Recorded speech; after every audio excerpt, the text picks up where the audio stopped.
धाराशिव उस्मानाबाद शहरातील संत गाडगेबाबा चौक शासकीय न्यायाधीशांचे निवासस्थान यांच्यासमोर MH12 NB 4343 ही गाडी अचानक बार्शी रोडच्या रस्त्याच्या कडेच्या नालीत एक चाक घुसवून पडली हे आपण पाहत आहोत आणि काही लोक ही गाडी काढण्याचा प्रयत्न करत आहेत।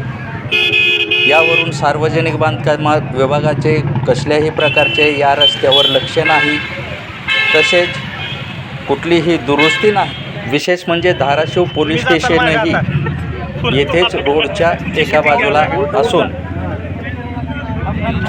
यांचेही याकडे लक्ष नसल्याचेही दिसत आहे। मी Appasaheb Shirsate, Zunjar SC 37 news, Osmanabad, Dharashiv. Channel like करा, सबस्क्राईब करा, शेअर करा।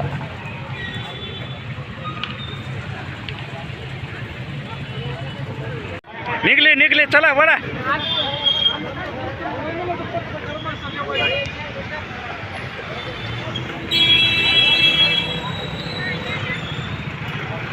चला।